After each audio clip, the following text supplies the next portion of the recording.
MPPSC prelims exam में किस प्रकार से सफल होया जा सकता है, किस प्रकार हम कट ऑफ को क्लियर कर सकते हैं, ऐसी कौन सी अल्टीमेट स्ट्रेटजी हम बनाएं जो कि आपको एग्ज़ाम में एक ही बार में सिलेक्शन दिला दे। नमस्कार, मैं हूं देवेंद्र। स्वागत है आपका आज के इस नए सेशन में। आज के हम सेशन में जानेंगे कि किस प्रकार से मध्य प्रदेश लोक सेवा आयोग की प्रारंभिक परीक्षा में हम जल्दी से सफल हो सकते हैं। ऐसी कौन सी रणनीति बनाएं कि कम समय में हम अधिक आउटपुट यानी कि अधिक हम प्रयास ना करते हुए जल्दी से सफलता को प्राप्त कर लें। देखिए, सबसे पहले आपको यदि सफल होना है तो सफल होने के लिए आपको एक बात हमेशा ध्यान में रखना होगी। वह बात यह है कि आप कट ऑफ कितना जाएगा। हम एससी के हैं, हम एसटी के हैं, हम ओबीसी के हैं, हम जनरल कैटेगरी के हैं। इस चीज़ को एक साइड कर दीजिए, दरकिनार कर दीजिए। यदि सफल होना है तो आपको कैटेगरी वाइज कट ऑफ कितना जाएगा, ओवरऑल कट ऑफ कितना रहेगा, इन सबको एक तरफ कर दीजिए। आपको टारगेट बना लेना है कि हमें प्रश्न पत्र में कितने क्वेश्चन सही करके आने हैं। तो हमारी जो स्ट्रेटजी रहेगी वह स्ट्रेटजी अल्टीमेट स्ट्रेटजी के तहत हम बात करेंगे कि हमारे जो क्वेश्चन सही होना चाहिए एग्ज़ाम पेपर में, वो एग्ज़ाम पेपर में हम टारगेट लेके चलेंगे 85 क्वेश्चन का। 85 क्वेश्चन का हम टारगेट लेके इसलिए चल रहे हैं क्योंकि किसी भी कैटेगरी का कट ऑफ इतना नहीं जाता। आपको 15 प्रश्न गलत करने की अनुमति दी जा रही है आयोग की तरफ से। आपको 85 क्वेश्चन 85 क्वेश्चन करेक्ट करना है। आपके दिमाग में एक ही थॉट्स आना चाहिए। थॉट्स ये है कि हमें 85 प्रश्न सही करना है। अब ये 85 प्रश्न का आंकड़ा कैसे पार करेंगे, इसके लिए हमें एक स्ट्रेटजी बनानी होगी और वह स्ट्रेटजी है द अल्टीमेट स्ट्रेटजी। इसके अलावा कुछ भी नहीं आपको करना है ना। नंबर 1 जो है उसमें आपको ये करना है स्ट्रेटजी में कि सबसे पहले सिलेबस। आपका सिलेबस क्या है, सबसे पहले आपको सिलेबस कंप्लीट करना है। सिलेबस को ध्यान में रखना है, उसके हिसाब से ही हमें पढ़ाई करनी है। सिलेबस को डाउनलोड करना है आयोग की वेबसाइट से जाकर और हमें उसके हिसाब से ही हमारे रिसोर्सेज बनाने हैं। सिलेबस को कंप्लीट करने के लिए नंबर 2 पॉइंट क्या रहेगा, आपके रिसोर्सेज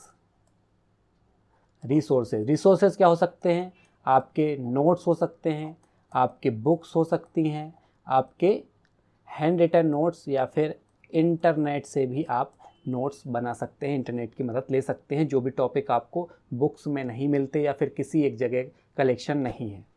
रिसोर्सेज अच्छे होना चाहिए। रिसोर्सेज में कहूँगा 1 line facts book, tricky books, आपको इस प्रकार की बुकों से बचना है। ये उसी प्रकार है बेटा जिस प्रकार से बिना ब्रेक की गाड़ी को 100 की स्पीड पे चलाना। आप जल्दी से पहुंच सकते हैं या फिर आप एक्सीडेंट होकर के असफल भी हो सकते हैं। तो हमेशा अच्छी बुक, जो स्टैंडर्ड बुक्स हैं वही लीजिए। स्टैंडर्ड बुक के साथ में बेसिक बुक लीजिए ताकि जिनमें आपका प्री तो कवर हो ही हो, साथ ही साथ मेंस भी आपके कॉन्सेप्ट जो है वो क्लियर हो।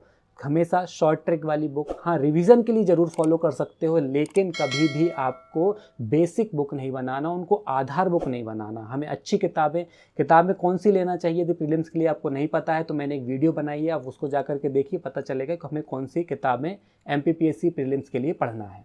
ठीक, जब हमारे ये दोनों चीज़ हो जाते हैं, सिलेबस हमें पता है, हमने सिलेबस को कंप्लीट करने वाले रिसोर्सेज ले लिए हैं, अब हमें कहाँ चलना है, अब हमें चलना है किस प्रकार से हमें इनको पढ़ना है। जब हमने पढ़ लिया तो पढ़ने के बाद हमें कम से कम, जब हमने रीड कर लिया इन सारी चीज़ों को, रिसोर्सेज को, इसके बाद हमें क्या करना है, रिवीजन करना है। अब रिवीजन कैसा करना है, रिवीजन भी कम से कम आपको 3 बार रिवीजन करना है। कितना रिवीजन करना है, जो भी आपने सिलेबस को बुक से कंप्लीट किया है उसका रिवीजन आपको 3 बार करना है। ठीक, आप रिवीजन कैसे करें, वीकली रिवीजन कर सकते हैं, आप जल्दी से रिवीजन करने के लिए डेली रिवीजन कर सकते हैं, साथ ही साथ मंथली रिवीजन भी किया जा सकता है। ठीक, तो हमें क्या करना है, रिवीजन करना है।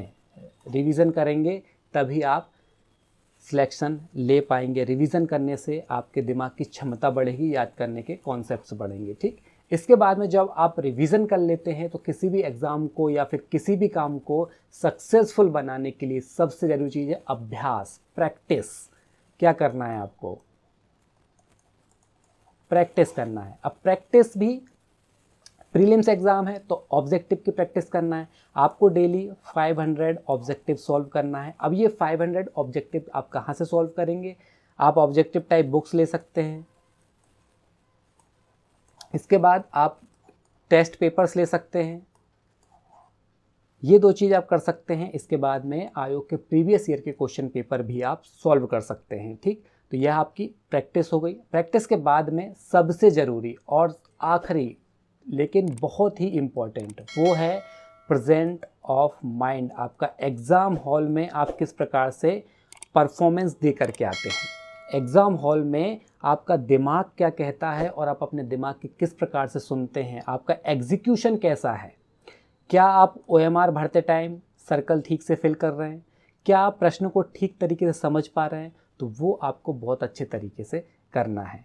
जब आपके पास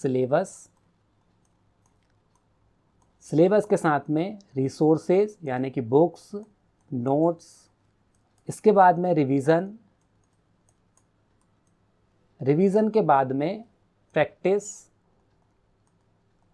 इसके बाद में एग्ज़ाम हॉल में प्रेजेंस ऑफ माइंड, ये सारी चीज़ें जब आप फॉलो कर लेंगे, ये सारी चीज़ें आप कर लेंगे, तब आपके 85% मार्क्स आ जाएंगे। 85 क्वेश्चन आप सही कर सकते हैं।